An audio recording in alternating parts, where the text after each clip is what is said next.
agent hired for this transaction, Andy Giorgione. Jeff, would it be okay if I sat while I went through the Why agreement? don't you sit right here?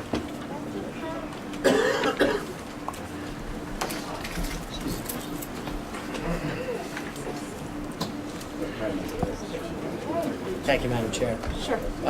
To be clear, as some of you may recall, our client is RBC Capital Markets, who you engaged for purposes of this project. We represent RBC. In our capacity in that representation, we've been working with your solicitor, Jeff Foreman, and with the solicitor for the City of Harrisburg, negotiating the agreement that you'll be considering this evening. Okay. We provided you all with copies of it, including the draft resolution for this evening. I'd like to, if it's okay with you, take the time to go through the agreement and then answer any questions you may have about it. And of course, Mr. Friedman's here too, can also answer any questions, and your solicitor, of course.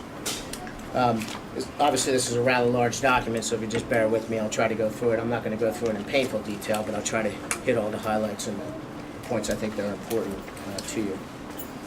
First of all, if you go to page 16 of the document, do you guys we don't have copies. Where's Rich?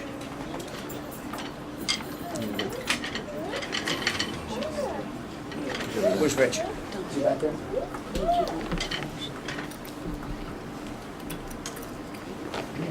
We can, and of course, everyone has seen and we've talked about the document before, but we'll have copies for everyone in just a moment. You go ahead. You don't mind if I go through? Okay. On page 16 of the agreement is the first opportunity in the document that we identify the parking garage system as a defined term, and that Didn't pay that bill. and that describes all the assets that are involved in this transaction: the South Street garage, the 7th Street garage, the Walnut Street garage, the River Street garage, Chestnut Street, Locust Street, Market Square, 5th Street, and University. And it also encompasses the parking lots, the 7th Street parking lot, the 10th Street lot located at 75 South 10th, and the Mulberry lot.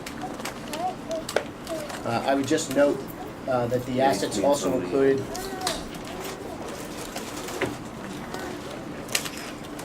So you're on page 17?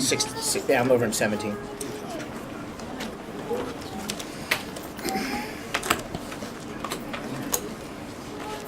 The parking meters are also included as part of the assets, and we'll get to that in a second.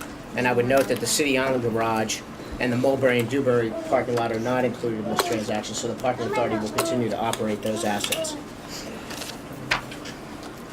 I'm going to take you to page 24 now. Start with the operative terms of the document. Section 2.1 is the grant of the lease and concession. You will note in that paragraph a couple of key terms: the payment of $215 million. The term, which will be 75 years, and this grants the right to HPP to possess, operate, manage, maintain, rehabilitate, and charge and collect parking fee revenues. Section 2.2 talks about closing. That will occur right now. We're slating July 31st as the closing date, but in the document we're identifying July 15th as the earliest and no later than October 15th for closing.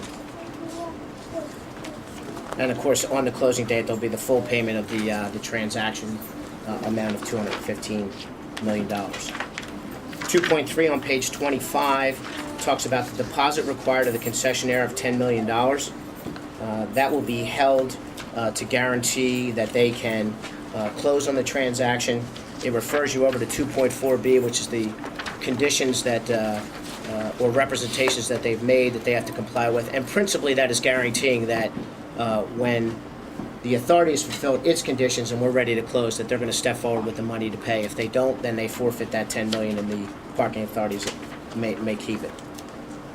Section 2.4 on page 26. These are the conditions precedent, and these are the obligations that are incumbent upon the authority. So I'm going to take a minute going through these because they're important. There are about 13 or 14. The first one is that they have to fulfill the representation and warranties that they've made in the document. This is standard language in any contract of this magnitude. There will not be a material breach of any condition of the contract as of the closing date. Number 3, they've arranged for the deposit of sufficient funds from this transaction to defease all of its outstanding debt, which is an absolute requirement, both of this deal and, of course, the underlying debt documents themselves. Number 4, that they provided a title commitment. Number 5, that their counsel has provided a legal opinion. Number 6, that they've delivered certain documents contemplated in the document, which are forward in this agreement. I'll get there when we page through the document. That they provided evidence of their corporate life, again, standard language in a transaction of this nature. That the city has transferred all of its right, title, and interest to certain of the garages. As you know, some of the garages and possibly the underlying land to the Chestnut, Fifth Street, and Walnut Street garages, and the meters are all owned by the city, so they'll be transferred over, and that will be a separate consideration before City Council by ordinance.